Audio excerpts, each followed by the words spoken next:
Mr. Son of a Bitch. Let's play some cards.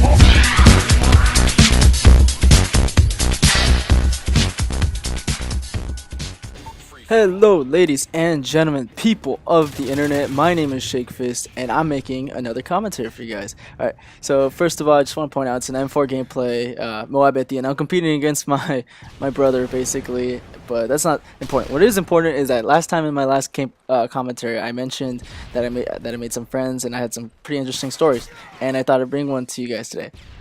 It's pretty funny.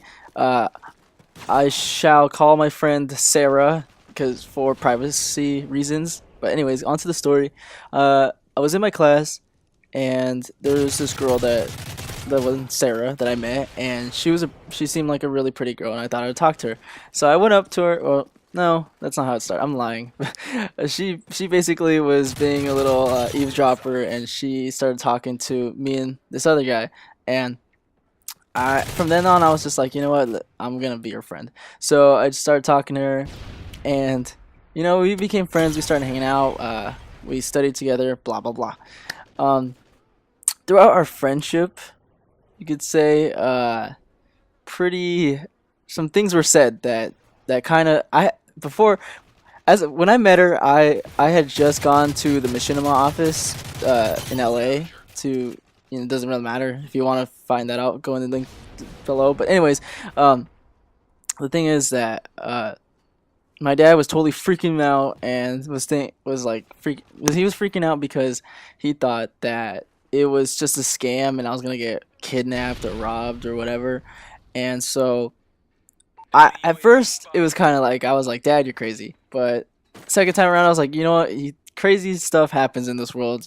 He could be right, but then again the evidence doesn't make sense. But still, I was a little paranoid.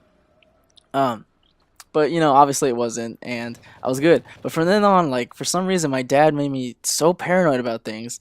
Like, I thought this girl was out to get me somehow. I was like, she's too pretty to be nice to me. It's not making sense.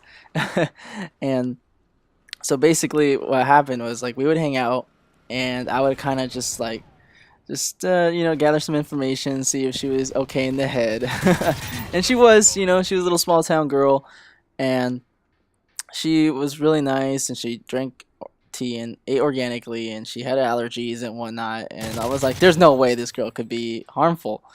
But as we kept talking, it was this funny as we kept talking, she would be all like, she was 19, she lived in her own apartment with roommates, and the thing was, she was like, hey, maybe sometime you can hang out with me, or I don't know, I forgot, it was a while ago, but thing was that she invited me to stay over at the apartment, and that was, boom, red flag. I was like, okay, that seems kind of weird. She's 19, and and I don't know, something didn't click right. It didn't seem right.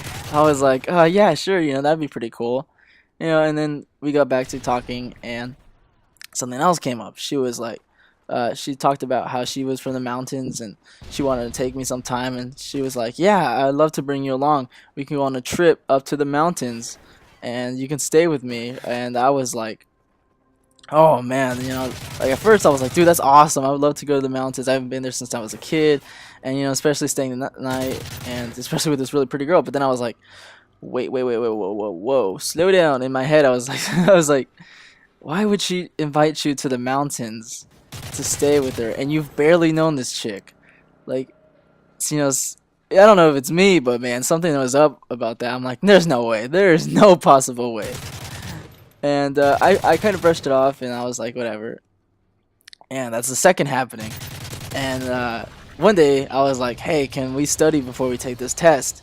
And she was like, okay, so meet me here. So I got my uncle to take me, and I got out of the car, and I met up with her, and we studied for a little bit, and I was like, hey, do you want to go outside of Starbucks? And she's like, yeah, sure. So we're outside sitting on the couches, and I needed to tell her. I was like, you know what, if she freaks out and stops being my friend, whatever, you know, that just shows that she's like a crappy friend, and like it wouldn't have worked out in anyways in the end. And so I just brought up the question. I was like, hey, can I ask you something? She was like, yeah, sure. I'm like, let's get serious for a moment. She's like, okay, yeah. And I'm over here kind of like twerking in my seat, like, man, what, I don't know what I'm saying, but I finally told her. I was like, you know how you told me about that the ski or the mountain trip, and then also about how stay at your apartment or whatever. And she was like, yeah. I'm like, well, it seemed kind of weird that you would say that, and I don't want to seem weird, and I hope we can still be friends, but are you trying to kill me? I literally said, I got the mo up there. I literally said, were you trying to kill me? And I was, if after I said that, I was like, no way, did I just say that? And she looks at me in disbelief, and I'm like, ah, crap, I am fucked. But after the very long awkward moment, she were like, oh, okay, honesty is good, yada yada, and everything turned out fine in the end, and we're still friends. We're better than ever now. And yeah, it was a pretty awkward, very awkward experience for me, and I don't think I'm ever gonna say that to another girl again or ever think like that. But yeah, guys, that was my story. Drop a comment and tell me what your weirdest story was with any kind of girl, and also follow me on Twitter. And thanks for watching. This has been Shakefist signing off.